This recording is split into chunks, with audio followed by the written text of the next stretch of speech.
Lauren, all the way from California. Thanks for coming out. Thanks for having me. My pleasure. I'm excited to dive into some specific nutritional stuff that I've been wondering about myself and learn about where you learned about it. So let's kick it right off and explain to people the reason why I wanted to have you out, which I didn't tell you either, because I wanted you to hear it here so that we could get into conversation about it. I find that the way that you talk about nutrition and then your practical applications to making it better for people is really, really approachable. Like, you post about the foods that you're buying at the grocery store, the meals that you're making with them. They're simple recipes. You talk about the macronutrients in them, and you talk about what kind of conditions people are dealing with that those meals would benefit. Mm-hmm. And I find that kind of stuff really, really, really easy to apply to my life. And so I just assumed that you have the ability to expand on that kind of stuff in a longer form. Well, thank you. I appreciate that. And that's always the challenge, right? Is trying to take what's in your brain and then provide it to people in a way that is accessible to them, that meets them where they are. So I'm happy to hear that. You're doing a great job of it. Thank you. And I listened to your podcast with Olivia in prep for this. Mm-hmm. And I am astonished by your range and your ability to speak articulately and with knowledge on all those different topics. So I'm going to try and keep it a little bit more narrow. And we'll see if we can stay there. She did challenge me a bit, I will say. What was the most challenging question she asked? It wasn't that it was challenging, really. It just more so was, when you're being kind of grilled feeling, when people are asking you a lot of questions, it's like your brain is having to think so quickly. Yeah. So it was more so challenging from a processing perspective of my brain. Okay. Do you like that? I do, but I was very tired after. I bet. I think that's a sign of a good conversation, to being tired. It is. My thought is, if at the end of the day, your body is tired and your brain is on fire, but you're too exhausted completely, like emotionally, to do anything with it, you've had a good day. Yeah, absolutely. What made you decide to specialize in endocrine function? Mm-hmm. My own story really is what led me there. I grew up a gymnast and then went to school, competitive cheerleader. And during that time, I was in school to become a dietitian. And I was learning all of these recommendations for how people should eat, and thinking, okay, well, that's how I should eat too. And I wasn't taking into account that I was also training 3-4 hours a day, and eventually lost my period, didn't have a cycle for a couple of years. That eventually led to a lot of other symptoms presenting, a lot of like digestive stuff, skin things, you name it. And I knew that wasn't healthy to not have a cycle from everything I'd been learning. Mm-hmm. And I knew that was a problem. And so I started to see specialists, and no one could help me. No one could figure it out. And I felt like a bit of an anomaly because they didn't understand the life that I was living with how active I was. And I felt like either I went to someone that did understand that, but they didn't treat what I was dealing with. They treated like injuries, right? So like sports medicine. Sure. Or I went to someone on the other end that was like an endocrinologist, and they had no idea when I told them that I was, in the gym working out for 60 minutes and then I had practice and all these other things. They really couldn't help me find like, okay, well, how do I actually heal myself with this environment? Because I can't stop cheering. I'm on a scholarship. This is paying for my school. Mm-hmm. And so that was when I really started to dive into the subject further myself and do a lot of continuing education so that I could really understand what was going on with my own health. And then it led me to my first job where I was working in athletics, and I was able to do research with our sports medicine physicians there, where we were looking at endocrine conditions and female athletes in particular, and how that was impacting bone stress injuries and such. And then I just was hooked from that moment forward. I just was like, this is so fascinating. Not only has it affected me personally, and I'm so passionate about it, but it's affecting so many other women of all, men and women of all different activity levels. And I want to be able to help these people that I feel like are underserved. It's always incredible to me how many people have a story like that around their specific niche. Because you would think, like, it's one of these things where when you say this happened to me, and so I needed to find a solution. And then it's almost always surprising that you start talking about it and so many people like, that happened to me too. And so it's every time it surprises me, and it should stop, that there weren't already solutions to these things. You know what I mean? Yeah. So, okay, so you go to school, you end up studying the stuff that you need to solve your own problem. I could have used you in 2016, 2017 when I was working with some of the most elite female fitness athletes in the world. And their coach, their primary coach, thought that it was totally normal for them to not have a cycle because none of their girls had cycles. And I was like, no, this is related to these tendon issues. This is related to these headaches. This is related to all the stuff they're dealing with. How long did you go without a cycle before you decided this is not normal, or was it right away? I didn't get my cycle back for 4 years, but I started investigating the issue about a year in. Okay. And it took those 3 years, like I said, where I couldn't change my activity level. That's how much I needed to train for what I needed to compete at. So I was trying to heal in the same environment that I got sick in, if you will, right? And no one could help me figure out how to do that. So it took me being done with cheer and getting out of that environment to really be able to heal, but it also allowed me the time to be able to do the education I needed to be able to connect with the right people that could help me. What's the emotional toll of that like? Because I imagine every day you're trying to solve a problem. Yeah.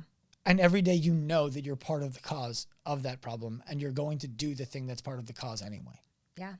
It was really hard. It was really challenging. And my senior year was when I started dealing with a lot of injuries. And I think that was because at that point I hadn't had a cycle for 2.5 years. And I dealt with quite a few injuries and was able to still compete at nationals that year, but in a much limited capacity. And I could only blame myself. You know, I knew that I was the problem that I created, but I didn't know how to solve the problem. And I wanted everything in the world to be able to go back so that I could prevent having these injuries that basically ended my career in a way that I didn't want my career to end. And then, you know, those injuries that I dealt with, I had surgeries, I didn't heal well from them. And then it wasn't just that it decreased my ability to perform at the level I wanted to, but it limited my quality of life because I had knee surgery, my back was injured. It was like these things where I couldn't even walk or run how I normally would be able to. And all of it was a domino effect that started from me losing my cycle and that setting me up for an increased risk of injury. I imagine that being able to tell people that story when they're a client of yours is helpful at allowing them to understand that you know the kind of shoes that they're walking in right now. Is that true? Yeah. And, you know, there's a small percentage of our clientele that I think is in the same position. There's a larger chunk of women who are struggling with those endocrine conditions, but are in a bit of a different like activity level situation. So again, I just think that there's such a small percentage of women that are in that exact situation that sometimes it can feel even challenging, like rare, right? When we get a client who is in that exact situation, I'm like, oh my gosh, that's exactly where I was. You know, let me tell you kind of what the path looked like. Well, so if we take that on a spectrum, I'm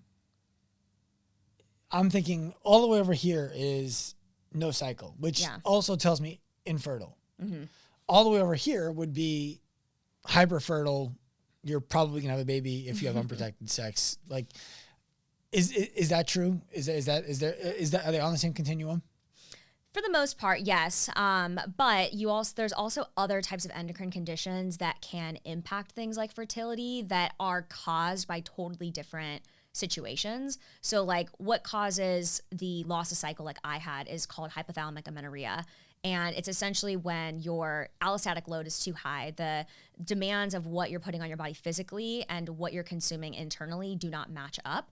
And eventually that tells the brain this is not a safe place to reproduce, stops sending the stimulating hormones down to the ovaries, and then shuts off the endocrine system in the sense of your sex hormones at least, right? Which then impacts the entire endocrine system in other ways. But there's a larger chunk of women who are dealing with what's called like PCOS or polycystic ovary syndrome, which is one of the leading causes of infertility of women of reproductive age. And with PCOS, about 70% of that population, they are insulin resistant. They have issues with regulating blood sugar.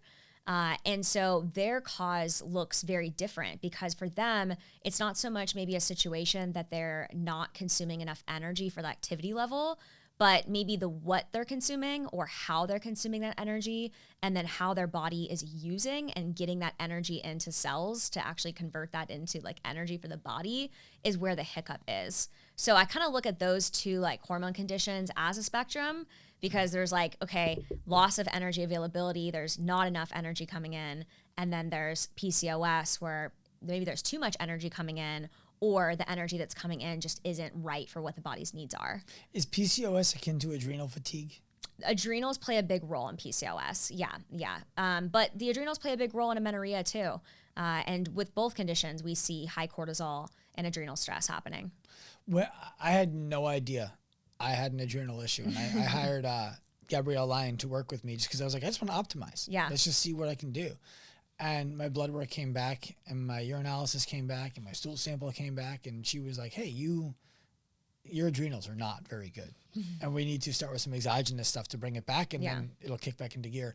It was a little bit more specific than that for people who are listening. But all that to say, I was so tired, and I didn't even know I was tired until I corrected it. Mm-hmm. And then I realized, oh, wow, I have a whole different life I could be living.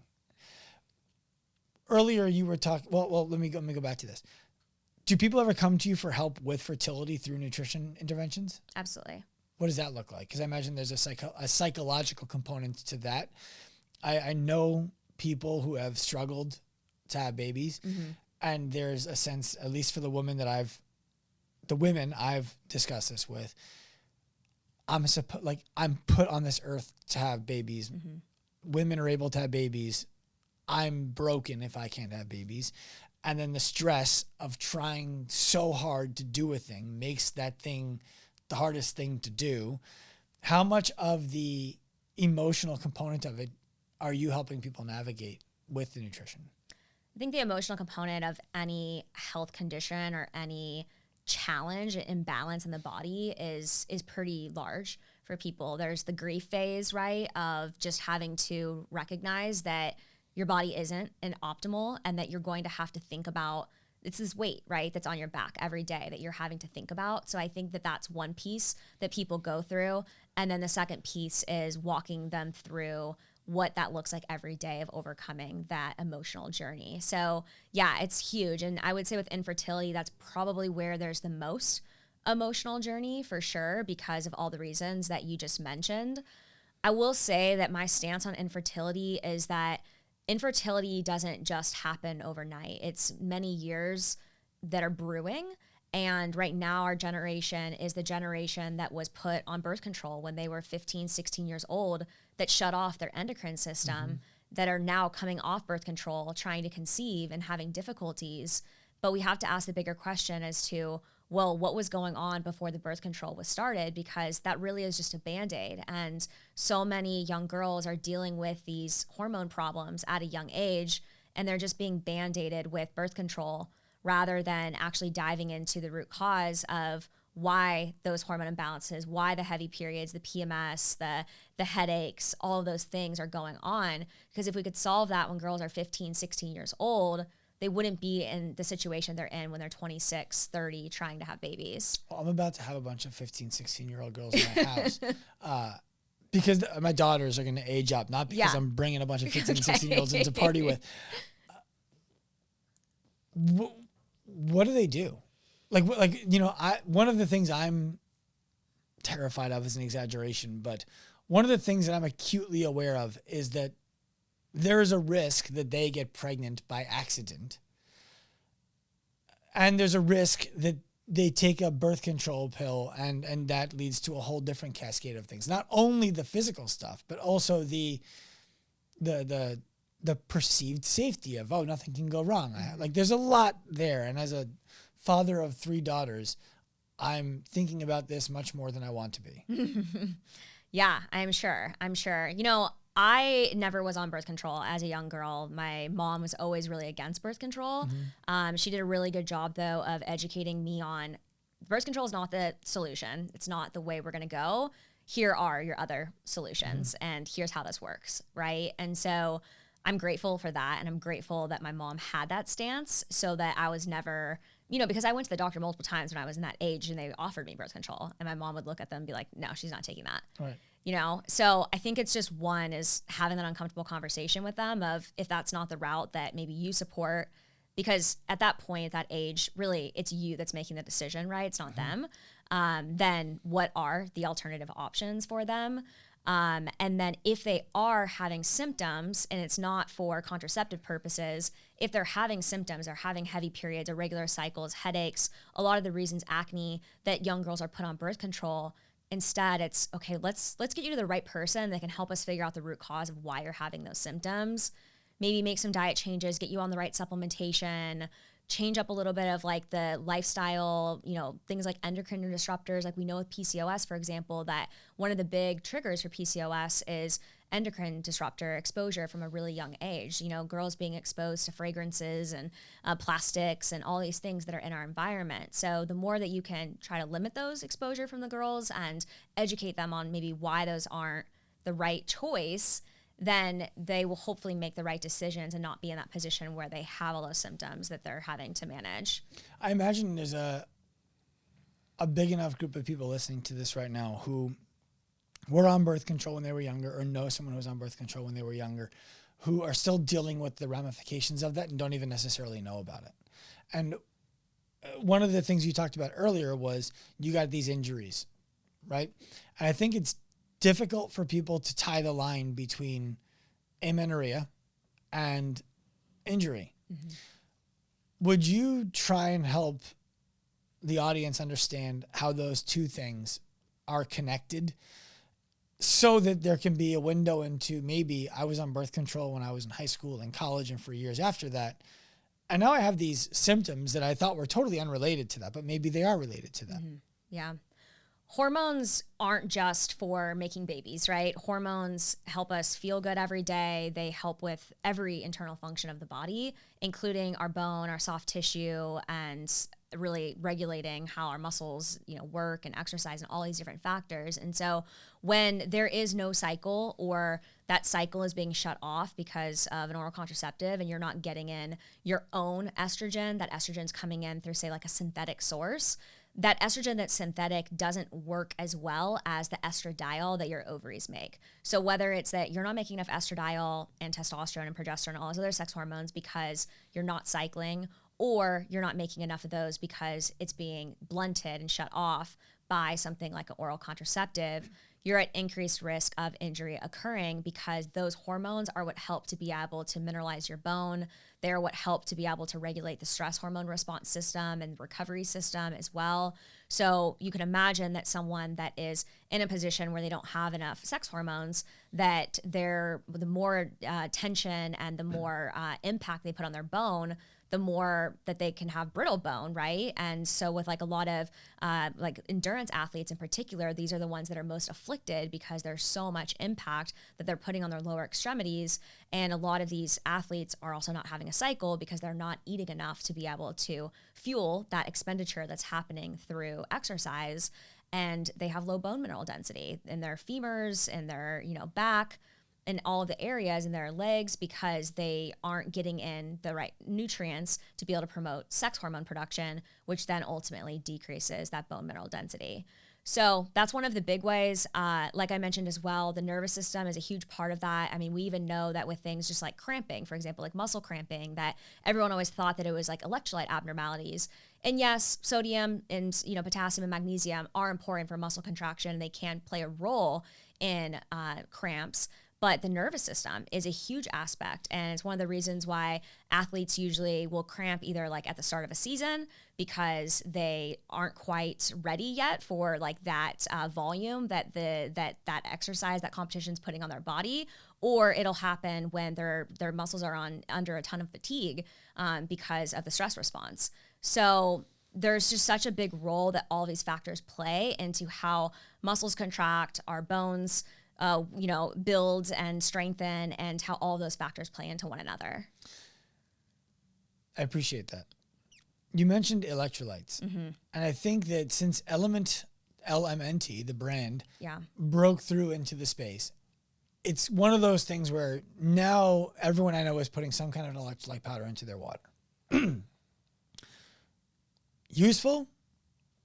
Useless? Are we just adults who like our water flavored a certain way and we think we're doing something healthy, but we're not even sure, but we don't care because the water tastes like grapefruit?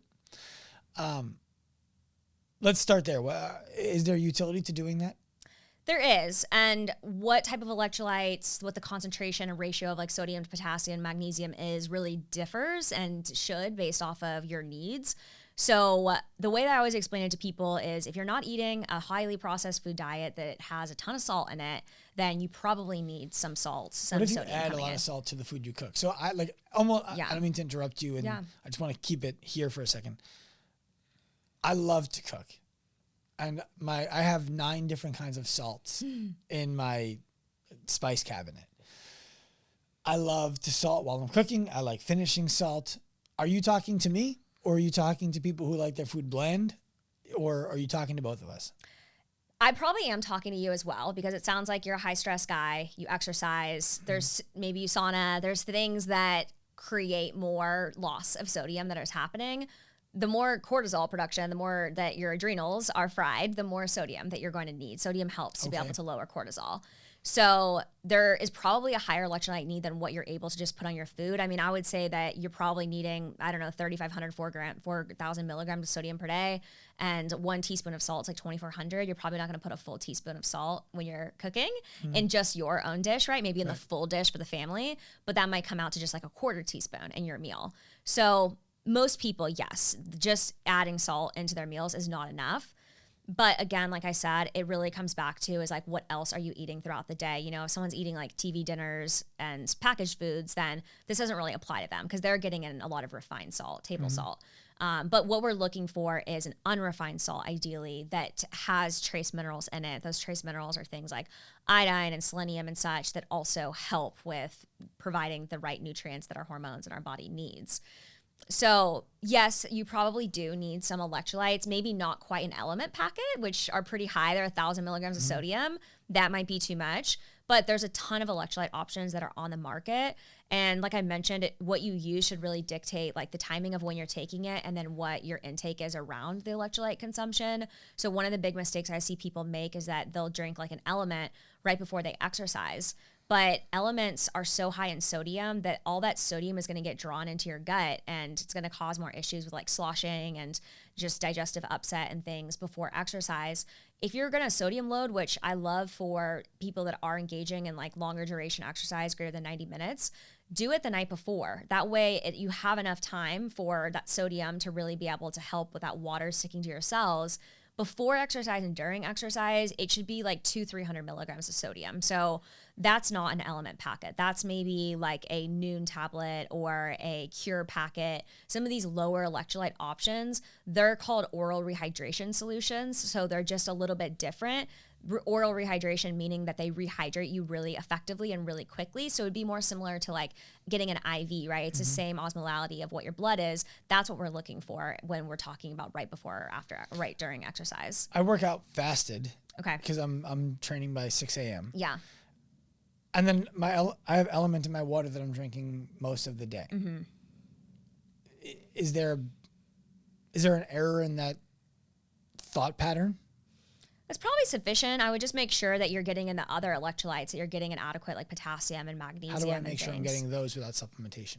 Yeah, I mean, diet, like eating enough of them, but it is hard. Like we need 4,000 milligrams potassium per day. Like one avocado, which is one of the highest potassium sources, is like 450 milligrams. So it's a drop in a big bucket. Right. So I would say most people need to be adding in additional potassium sources.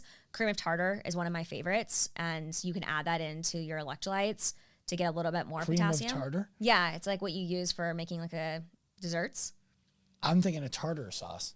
Okay. No, it's I'm like picturing myself a pouring powder. tartar sauce into my water and thinking, you're crazy. People do look at me crazy though, even that know what cream of tartar is. Like, what? Because it's used for baking mainly. It's in the spice section. Okay. But does it have a taste? No, it's totally flavorless. It's like a little chalky maybe, but you can't, once you mix it up, you can't taste it. Absorbs well. Yeah, it mixes together. And it's very concentrated in potassium. Okay. Yeah, so that's probably one of the best options. I mean, coconut water is really high in potassium, but it does come with quite a bit of sugar. Yeah. So just depending on what someone's sugar, what they're trying to limit their sugar to. My A1C runs high. Yeah. Like my base is high. Yeah. And so I try to avoid I do put a creamer into my coffee, like a Chobani sweet cream creamer. Mm-hmm. Other than that, I try to avoid sugary foods, with the exception of honey. I'm a sucker for honey. Okay, so cream of tartar. What else? What are other good potassium sources if that doesn't end up being the thing? Yeah, I mean, russet potatoes are high, but if you're trying to reduce your A1C, it might not be the best move to have a bunch of russets. Outside of that, I mean, the old classic banana, right? And leafy greens, like collard greens, are pretty high in potassium too. And then you do get some from animal proteins. It's just not quite as high, especially if you're going to eat more of like your beef liver and those types of sources. Then they're going to be more concentrated in those minerals. When it comes to animal proteins, because you brought them up, I feel no guilt, no problem, and almost like a sense of as much as you want when it's from a regenerative ranch. Mm-hmm. When I'm getting a piece of meat from a butcher shop that I know was, fed corn, fed grain, and lived in a feedlot, I feel like I really shouldn't eat this. Is there any, am I on something there, or am I being ridiculous about the fact that this meat does this and this meat does this? Is there a difference? There's definitely a difference, yeah. And I am myself a big fan of regenerative agriculture. It's really what's best for the animal, best for the environment, and the best for us. So it's a win in all situations. I mean, yes, at the end of the day, the animal still, is being slaughtered. So you still have that. But the way that I see it is that it's a part of the natural life cycle, and that's kind of how we've evolved, right? Is that the animals feed us, and then we feed human babies, and then, it just continues to evolve. Is it healthier though? It is healthier. Yeah. They're generally leaner because they get more exercise, they get sunlight, so they have more like vitamin D content in them. They're not using corn and antibiotics because they're not stuck in a feedlot. So you've got less omega-6, more omega-3 content because they're eating grass. When they eat grass, they convert that over to omega-3s for us. And then, when they're not having to use antibiotics, or maybe not, hopefully, as much antibiotics, then there's less antibiotic resistance that we build because we're not constantly being exposed to antibiotics to our food. Anytime I feel like tightness in my heart area or numbness in my fingers, I'm like, I hope I'm not eating too much meat. It's always where my brain goes, which is not a healthy place for my brain to be going. But I feel like regenerative beef is a superfood that I don't have to worry about the negative ramifications of. And I'm curious where your thoughts go in terms of the red meat, egg yolks, things of that nature that have been ingrained in us since elementary school, will cause clogging of your arteries, heart attacks, all the bad stuff. Yeah. True, not true, kind of true. And then there's the range of, these are caged eggs. These are cage-free eggs, which live on a piece of paper size, right? These are pastured eggs, but they were only outside for an hour, and they didn't actually have to go outside. The barn door was open. How important is it to go all the way to the top of the most naturally sourced version of a thing to get the most health from it? And how much risk are we in eating stuff like meat and eggs? Yeah, it's really unfortunate for the consumer because one time a patient told me, they said, I'd like to go to the grocery store without needing a master's or PhD. Yeah, it'd be great, wouldn't it? It really feels like that for the consumer, is that you need a PhD in this to be able to figure it out when you go to the store, because of marketing and how confusing, just not even just marketing for food marketing, but even just what you're being told by your doctor. I mean, I can't tell you how many patients we work with where they're told the complete opposite information, but doctors don't take nutrition education. Nope. They take 1 or 2 classes, and so they're really not the best resource for that. They're the best resource for understanding your body and how it works. They don't take exercise education either. No, exactly. Yeah. Or stress management or any other things that we know to be so true about health and wellness, right? So it really, that's not who we should be sourcing information and guidelines from. As it relates to cholesterol, your dietary intake of cholesterol, which is what is in animal products that everyone's so concerned about through red meats and eggs and things and saturated fat, it only impacts your blood cholesterol levels by about 20%. 70% of that production comes through your liver. So your liver is really the biggest control center for cholesterol production and regulation. So if someone has high cholesterol levels, we really need to look at is not just their total cholesterol, but looking at their LDL particle count. So we want to see, do you have small and sticky LDL particles? Do you have large and buoyant LDL particles? Because that tells us, are those small and sticky ones going to stick to your arteries and cause a heart attack? Or are they large and buoyant and they're going to bounce around and we don't have as high of risk? That's what we're looking for. And that you can really only get if you're doing a more advanced type cardiac panel. And I really think that everyone should do that at one point in their life. I also think it's really helpful to look at genetic risk factors. So we know that people that have what's called the ApoE allele, which is just something genetically that you inherit from your mom or your dad. Okay. Yeah. Two of them. Okay. Yeah. Sides. So depending on what your copies of that ApoE are, then you may be a slower saturated fat metabolizer. So people that do have slower copies, they generally need to be a little bit more mindful of saturated fat intake in terms of how it's going to impact their LDL cholesterol. But I don't think I have that one. Like there's a few different mutations. MTHFR right? maybe is what you're talking about. No, I have an ApoE. But is there a number that comes after that? Yeah, there's ApoE 2, 3, and 4. I have a 4. Okay. Yeah, so you probably have 1 4 and then maybe like 1 2 or 1 3. 2 4s. 2 4s. Okay. Yeah, so just depending on like what that looks like and then also how that's showing up in your labs kind of tells us risk. But ultimately, the best thing is to, exercise, eat pretty well, like all of the kind of basics that we know to be true, right? And then to just watch how these things are progressing. If you need to get a scan to look at if there is any artery clogging, like those are things that can be done. Look at calcification of your arteries. Those can be helpful at some point, especially usually once you get to be like over 50. So those are things that can be looked at. But the biggest thing we want to focus on is nutrients that are going to support the liver and that are going to support the gut, because all that cholesterol is going through the liver, coming out the gut. So if we can support those processes, which we can do through eating adequate fiber, through getting in things that are bitter, that help be able to stimulate bile flow. There's a lot of things that can be done to be able to help with that. The 30% or 20% that your diet influences is such a marginal amount that I really think it's a waste for us to focus our energy so much there.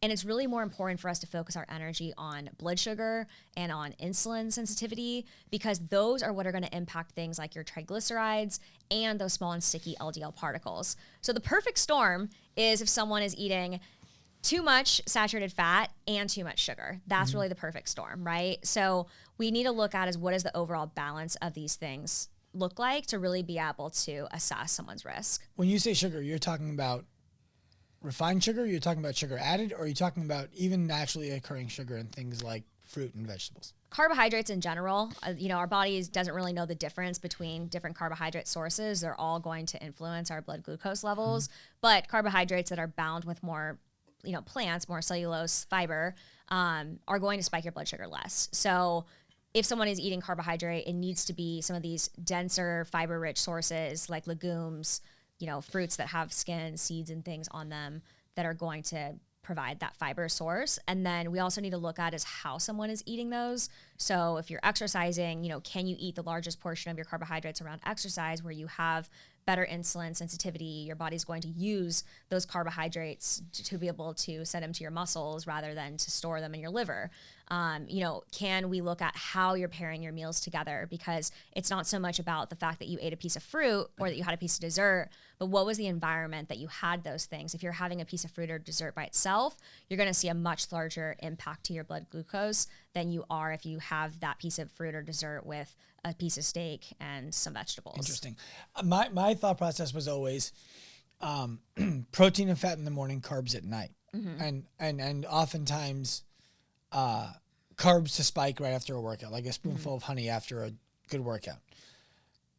And I know a lot about a little and a very little bit about everything else. And nutrition falls into the very little bit about everything else. So I'm more than happy to move off of my position if you tell me that I've been thinking about it wrong. Are you suggesting I work out at 6 a.m.? Should I be trying to force food in before I go?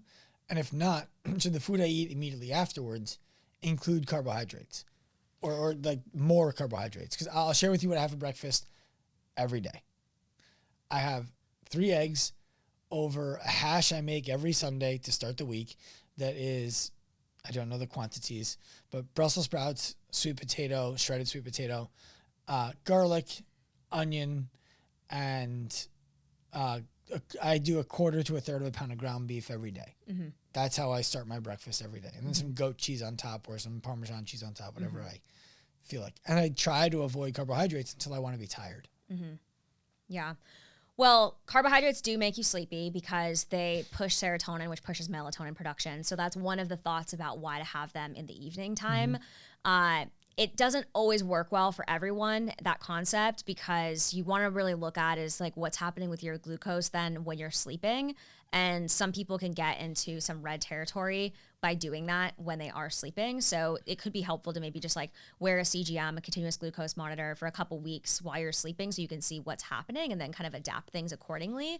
I will say that especially with resistance training, that you have the best insulin sensitivity for about 60 minutes after you finish a resistance training workout. So I would work with that and maximize the fact that you have that insulin sensitivity. Basically, that just means that your muscle is a sponge. So when you eat carbohydrate, generally we need insulin to be able to come on board, to get released from our pancreas, and then to bring that carbohydrate, that sugar that it breaks down into the cells of our body. And it mainly goes to places like our brain, our liver, and our muscle. But after exercise, we don't need that insulin to be able to do that. Our muscle is like a sponge ready to take up that carbohydrate and store it in our muscle. So you've got a lot less storage happening in the liver and in other areas of the body, or even just sugar hanging out in the bloodstream. So we really want to work with that natural physiological event, right? And say, okay, how do we maximize that by eating the greatest amount of carbohydrates that are going to help with that process? Of course, having protein there too. And then in the later part of the day is where I generally recommend that you still maybe have a little bit of carbohydrate, but that's where you get more of your fat and protein intake. Interesting. Yeah. Okay, I can do that. What counts as resistance training? This somehow has become controversial, and there's actually a range of stuff that I'm curious about. Like, for example, if I'm punching or kicking a heavy bag for an hour, does that count? Or is that more in the realm of a cardio? Yeah.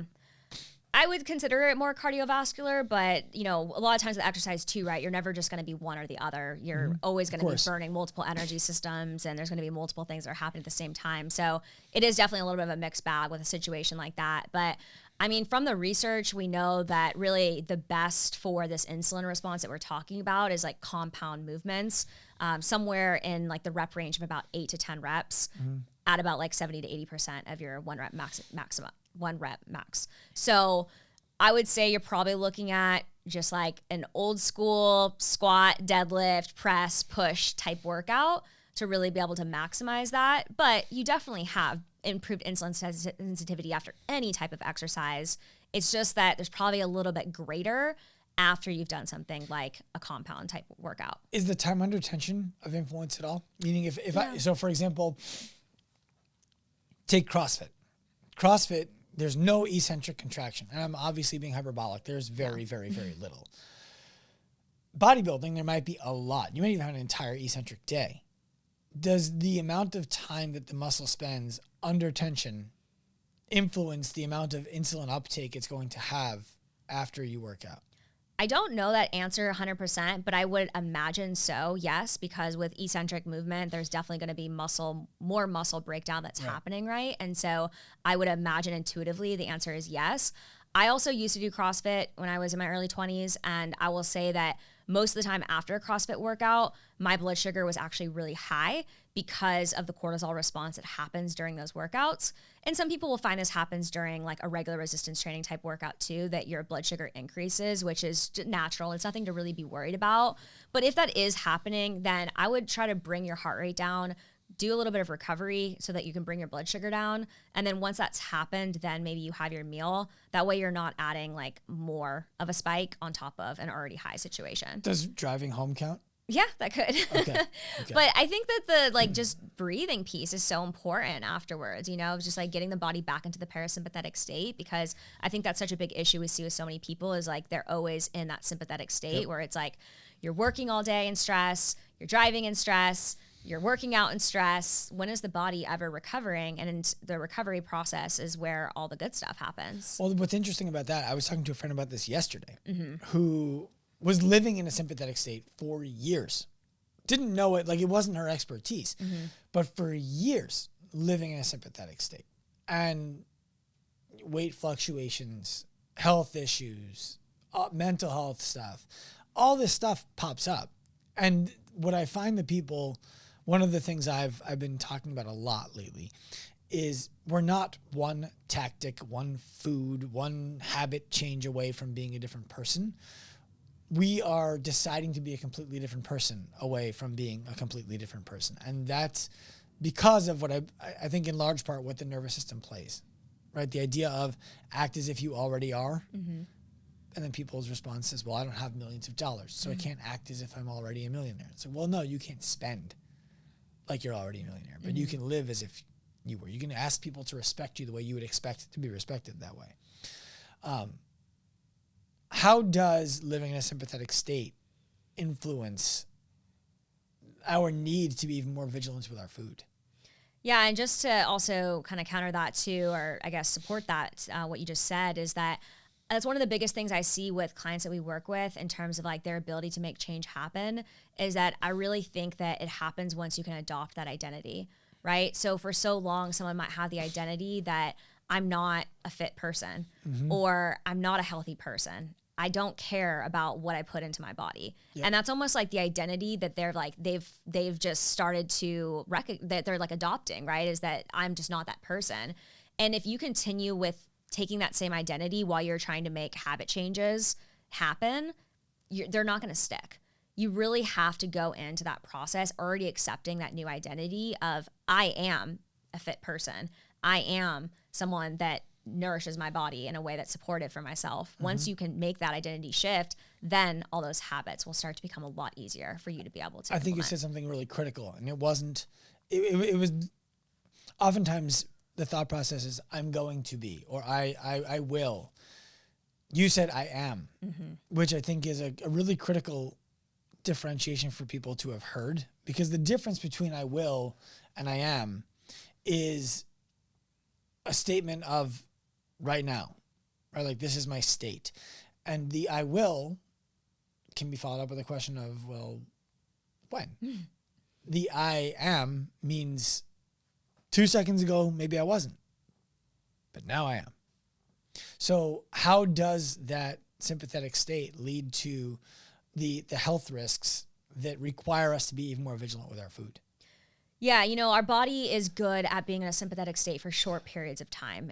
That's the whole concept of like running from a tiger, right? The body it releases stress hormones like cortisol, epinephrine, norepinephrine to be able to mobilize glycogen, which is our carbohydrate storage, so that we can get some glucose into the system and run from the tiger and be able to do so. So that's a normal part of the stress response and of our body. However, it's when we're in this chronically activated sympathetic state that it becomes detrimental to us. So for example, in the acute state, in the short term, our immune system actually upregulates when we're in a sympathetic state.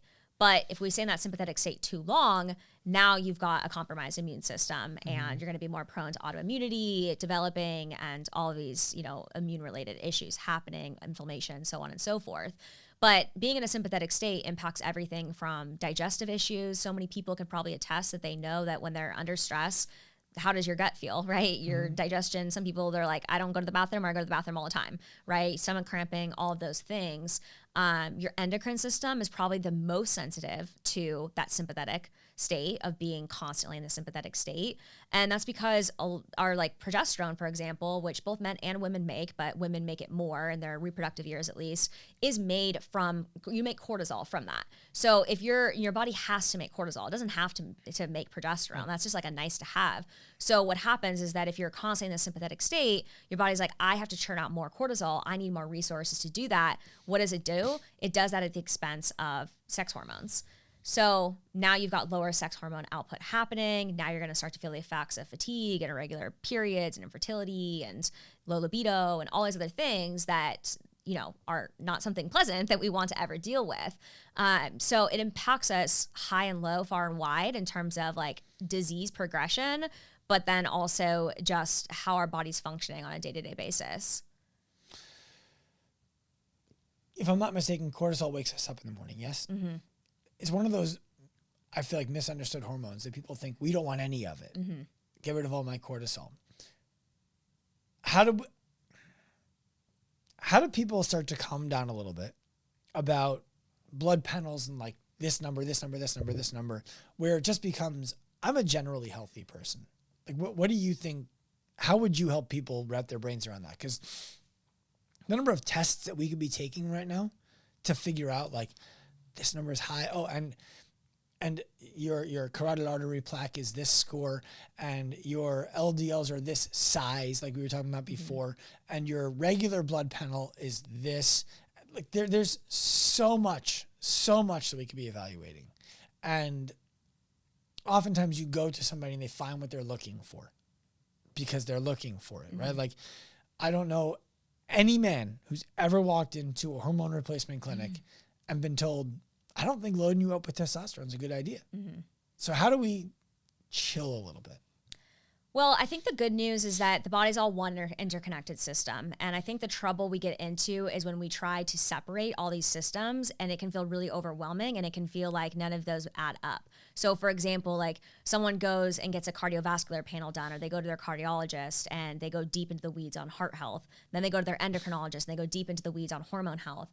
But all of these systems play into one another. So what would be better for us to do is try to find the overlap between how do we actually support the body as one connected system, because it is one connected system. And when we can do that, a lot of times there's not as many things that you need to be doing on a day-to-day basis. There is a lot of consistency in what those recommendations are. I think also is it's really helpful at some point to understand like what your genetic predisposition is, like what are the cards that you've been dealt, because it helps you to be able to put a bit of blinders on and know this is my cards, not your cards. And these are the things that I need to do for my own personal genetics, right? And then on a more annual or biannual basis, that may be checking on little tiny markers in certain areas, you know, like looking at one marker for your heart health, looking at one marker for your hormone health, right? And just looking at some of these areas that have maybe been issues for you in the past to be able to reassess how things are functioning. But at the end of the day, you know, I'm a big data-driven person and I use labs with all of our patients that we work with, but I'm not about treating the labs. I'm about treating the patient, right? So yes, we want to normalize labs, but if you normalize labs and someone still feels symptomatic, then what's the point of normalizing labs? We even know that, like, for example, with centenarians that live over 100, they have some of the highest cholesterol levels. So are we wasting too much time focusing on all this lab optimization when instead we should be looking at the whole person? What do their cholesterol levels look like? Over 200. What do you consider high these days? Well, I mean, total cholesterol, generally, like the reference range is you want to be under 200. But like I said, there's just so much minutia within that. That's like, yeah, I mean, probably not as concerned if your cholesterol's over 200, if your triglycerides and LDL and things look okay. Is the best way to bring that down medication, or is the best way to bring that down lifestyle change? Because you were talking about it's only 30% the food you eat. And one of the biggest arguments I have with my father all the time, who I love, is it's not genetic. Like, stop. Genetics load the gun. Your life pulls the trigger. Yeah. Am I just wrong? And I'm okay with being wrong? Or is there a middle ground? Like, what is the best intervention? No, you're totally right. And I think that's Dad. the same conversation for like cancer too, right? Is like a lot of people do say like, oh, well, it's a genetic driven cancer, but it's the environment that pulls the trigger. It's the stressful event. It's the way that you're living your life that pulls the trigger on those genetics from happening. But as it relates to the cholesterol, I mean, I always start with the low hanging fruit. So, you know, like I said, support liver metabolism, support the gut, improve thyroid hormone conversion, because all those things are going to impact your cholesterol, improve blood sugar control. Once those have been done, then if we're still seeing issues with like high LDL, you know, small LDL particle count and all these other issues going on, then yeah, maybe we look at something like a statin therapy, because we do know that those are very effective. However, they also come with a lot of complications, and those also need to be taken into account when someone is on a statin, you know, mineral depletion and joint more pain. Issues with blood sugar, joint pain, so on and so forth. So they shouldn't be the first line of defense, but it also depends on the patient. And you know, some patients, they don't want to make all those changes. They don't want to think so much about what they're doing every day, and they just want to go to the medication. And if they're at high risk of a cardiovascular event happening, then that might be the life-saving intervention that's necessary. Yes, and I'm focused on the person who does want to take control. Of course, me too. I think generally speaking, the person who's listening to this podcast would prefer not to have the medication. Yes. They want the autonomy. They want the lifestyle. They don't want to be dependent on big pharma. Yeah. So what can we do? If I came to you and I said, I have generally high cholesterol, my genetic cholesterol runs high, my A1C runs high, even if I think my diet's pretty healthy. What do I do when those are the things and doctors are telling me you really should go on a medication prophylactically? Mm-hmm. Like what are my alternative options? I'm already working out. Yeah. Well, I will say that a lot of people think that they're eating really healthy. I hear that a lot from people. I knew you would say that. And I always argue with people on it because that's such a generalization, right? Mm-hmm. There's so much within like, what does eating healthy mean for you, right? Because what eating healthy means for me, it means something different for you because so let me share. my health needs are different. Can I share with you? So yeah, that people of can, course. And again, I know we're new friends, but you can eviscerate me and I will take it well and I will enjoy it. Okay. Whole food, omnivorous diet. Mm-hmm. So by the end of this year, I plan to have 60 to 70% of the fruit and vegetable value going into my body coming from my own property. Okay. I buy 300 pounds of regenerative beef at the beginning of every year. And from that same rancher, I buy chicken, lamb, and pork. 95% of my meals are cooked at home by me. Mm-hmm. My vices would be adding honey to like peanut butter and dipping an apple into it. I have a sweet tooth every once in a while for like a mint from a company from France with 4 ingredients in the mint. Like you can trace it back to the farms where they get the stuff. I'll show you when we walk out of the office or out of the podcast. And I put creamer in my coffee. And I know I'm leaving out the quantities of all of the things and all of that. Mm-hmm. I cook with butter. I cook with olive oil. I cook with ghee. I cook with tallow. Mm-hmm. I feel like I'm doing the right things, but I'm open to being told no. How much bitter foods are you eating? Are you eating arugula and beets and dandelion greens? Love arugula. Love beets. Don't eat dandelion greens. I try to eat arugula when it's more in season. Mm-hmm. Beets, I'm getting more into my system now mm-hmm. than I have been in a while. What other bitter foods are there? Grapefruit. I mean, like citrus peel. I don't eat the peel. Yeah, apple cider vinegar. Yep. Yeah. Okay. And you're eating those on like a meal basis or a couple times per day? Yeah. I snack on. I a lot of citrus snacking in the late fall, early winter. Mm-hmm. A ton of arugula when it gets warm outside. Mm-hmm. And how much of your meal is generally plants? I'll show you a picture of my breakfast today. If you're looking at the plate, I would say 70% of the plate is plants. Okay. That's a good portion. Yeah. I mean, those are definitely some helpful things to help with cholesterol. Are you taking any omega-3 fatty acids? Mm-hmm. Okay. I'm not taking it after I work out anymore because I listened to your podcast with Olivia. Good. I take it about 3 hours after I work out. Okay. I don't know if that's still too soon. No, but that's good. I'm taking pure encapsulations. Okay. I do omega-3. I do B12. I do a men's 40 over multi. Mm-hmm. And in the winter months, I take a D. Mm-hmm. Okay. And then are you eating any fish or is it mostly meat products? I eat fish. Uh-huh. I used to have a share with a company called Sitka Salmon Share. Okay. So it's small family fisheries off the coast of Alaska, and they ship you a box every month. Mm-hmm. Okay. And then what about like your frequency of eating? Big breakfast. Okay. Medium-sized dinner. It's just 2 times per day. I often don't make time for lunch. Yeah. Okay. So it sounds like then that your portions at those meals, like the amount of protein you're eating, is probably pretty substantial. Breakfast is between 45 and 50 grams. Mm-hmm. And dinner is probably similar. I'm probably low on protein. Okay. I'll mix in a shake from here and there, but. Okay. And then you're not snacking at all in between those meals, or do you have things? I'll snack on nuts. Okay. So walnuts, raw almonds.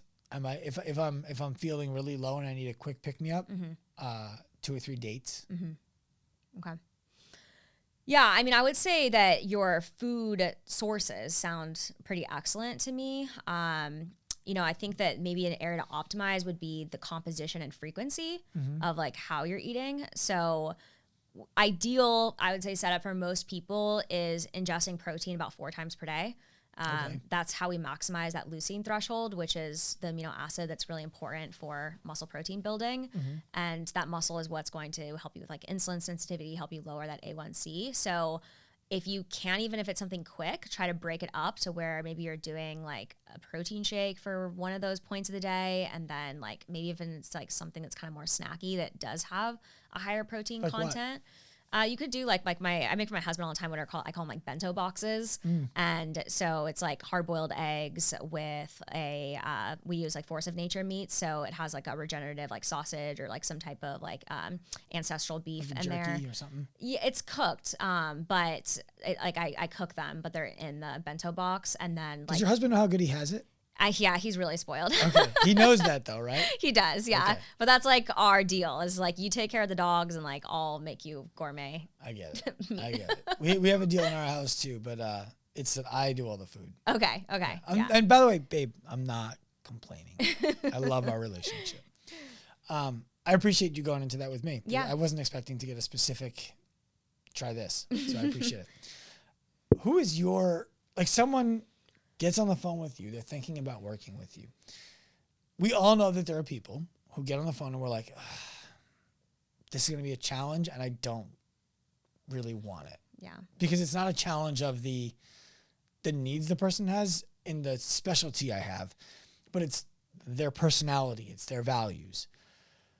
Who is the person who gets on the phone with you and you're like, I really want this person to sign up. Like, this is exactly who I want to help. Yeah. That person is someone that has tried a lot of different things and they are pretty advanced when it comes to getting testing done, maybe trying different nutritional approaches, different exercise approaches. They've tried a lot of different like therapies to be able to help themselves, and they recognize that they want to do things a bit more natural, right? They don't want the medical intervention that we're talking about.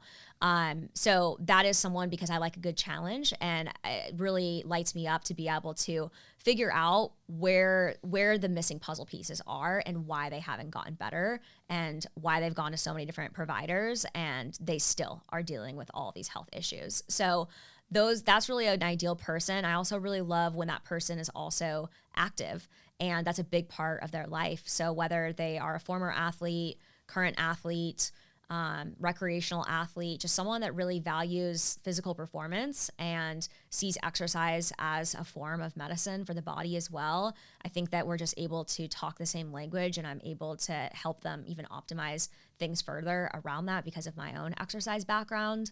And then someone that's really open and willing to try new things. I think the hardest people to work with are those that are really stuck in their ways and are resistant. And I find sometimes with older individuals, that can sometimes be the case because they're like, well, I've been told my whole life that cholesterol is the demon, right?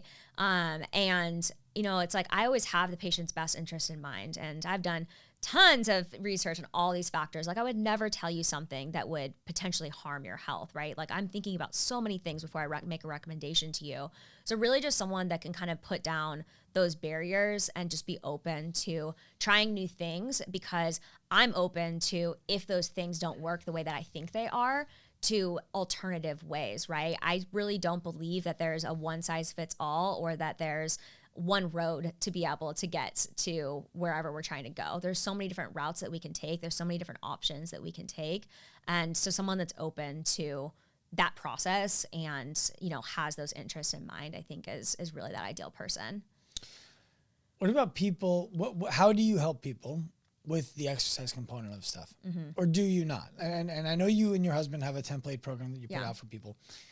And for some people that's great. And for other people, they need something more specific. Mm-hmm. When that comes up, What are you doing with that? I'm not doing any programming, no. Okay. So it's more so I'm able to look at their labs and then look obviously at like what they're consuming and tell them how to strategize what they're consuming and maybe how to have the conversation with whoever is programming for them about, based off of these metrics of what we are seeing, these are the things to talk with your personal trainer or whoever you're working with about, because your body is in a stress state and this would not be the time to do these types of workouts, or you may benefit from doing more resistance training on these days of the week versus doing a different type of exercise on the other days of the week. So it's really helping to be able to bridge that gap between this is the person's body under the hood, this is what's going on and what their body needs for healing, and then to the person that's actually administering the program for them. I love that. How's the feedback from that? Do coaches typically take your thoughts, or do coaches push back? It's 50-50, I would say. But I would say usually sometimes I communicate with the coach directly. Other times it's the patient communicating. I think that sometimes it goes better if the patient communicates, because then it's coming from them as like, this is what I want and I'm the client, right? Mm-hmm. And so they're willing to make the changes. You know, it is always hard because a lot of times I'll hear like, well, my personal trainer is a nutritionist too. I'm like, okay, well, that's not a registered dietitian that specializes in functional medicine. So like, we're not one and the same, but, I'll get that pushback. And so it is kind of educating them on like, okay, well, yeah, they have the nutrition background, but it might not be quite at the extent of the way that I'm seeing what's happening inside of the body, right?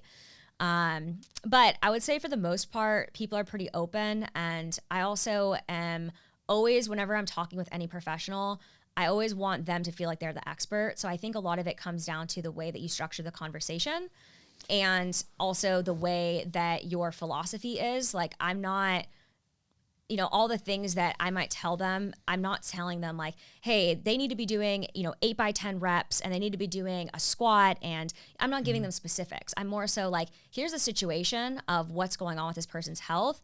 You program for them how that makes sense for you. So they're the ones that's actually implementing it. I'm just helping them translate what's going on with that client into how they can then better serve them. Yeah. It's so interesting because when I first broke through because people were dealing with aches and pains and their coach didn't know how to help them. And so my job was to make sure that I didn't step on anybody's ego, and that I came in and I designed as much of the program as was necessary to help the athlete at the time get out of pain without going to the doctor or having to give up their workouts, and educate their coach at the same time about these are the things that are on the table for you right now. Everything else is off.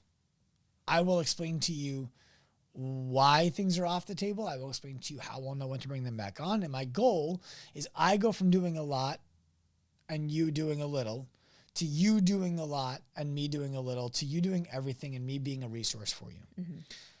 And I found that some coaches loved that. And other coaches thought I was encroaching on what they were doing. And they would tell me, I have a corrective exercise specialty from NASM or from whoever they got it from. And I was like, that's great.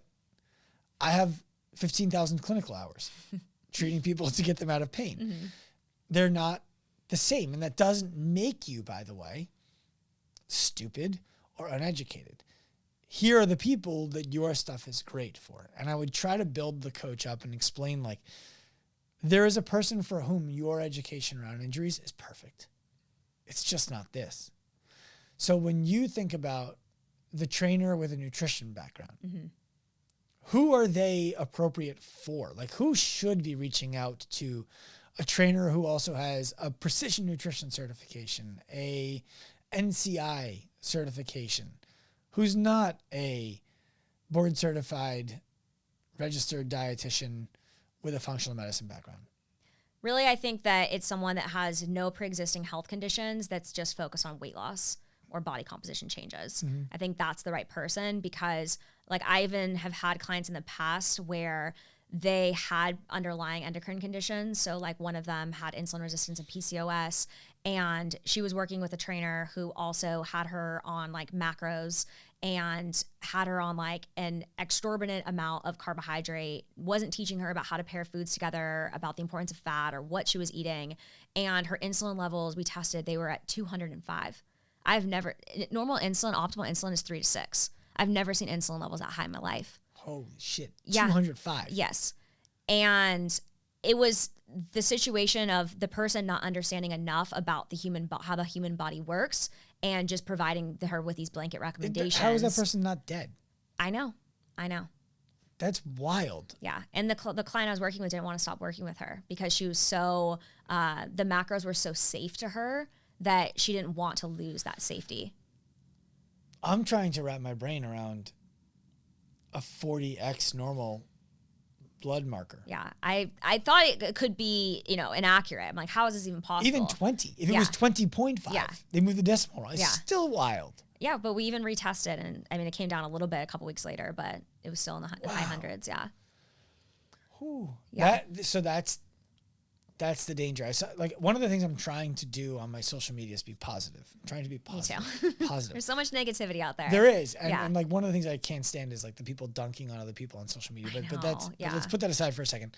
I saw a post that I was like, this is so true and so good and so effective, and I don't want to do it. It was a nurse talking about things that she's seen as a result of something that a nutrition coach told a patient. Mm. And she's like, this is so egregiously irresponsible. Yeah. And so I appreciate you talking about where the space for a person with that kind of education is, because there is a space for it, and where it kind of ends. That's helpful. Yeah. I want to give you a chance if there's something I didn't ask you to share with the audience that you want to share, something that lights you up, if there's anything there, but I could talk to you for another 3 hours about nutrition specifics. No, I mean, nothing in particular. I think that the things I'm most passionate about, is just seeing the body as like one connected system, and people really seeking the care that they need to be able to thrive again. Because I just think that so many people, they're dealing with all these chronic symptoms and they go to specialists for their gut issues, or they go to specialists for their hormone issues, and they're not really getting better because the body's being disconnected in their treatment. And so I really think that if we can start to treat the body as one system, that, I mean, I see it every day, patients thriving again in their life. So there is so much hope for people that aren't feeling at their optimal. There's always a solution. I think that as you deal with more chronic things, you start to accept that that's your life. I'm sure you've seen this a lot with patients too, right? You start to accept that that's your normal and that's just the way you're going to live forever. But it really doesn't have to be the case. There's always a solution that's out there. And then I think secondly too, is like I kind of alluded to earlier, right? Is just that there's so much minutia within nutrition, and I could spend, years talking to you about all the minutia within it of like, well, this food, or well, if you have this situation or this marker, right, then this would dictate all these different variables. But there's so much minutia within it. And I know sometimes people, they want the simplicity, and I think that there's a way to deliver it simplistically for people. But just to remember that there are other options within nutrition. And if you feel like you're kind of hit your last road, you're like, I've tried all these things. I've tried this diet and this dietary strategy, and I'm still having these symptoms, or I'm still not getting where I want to go with it.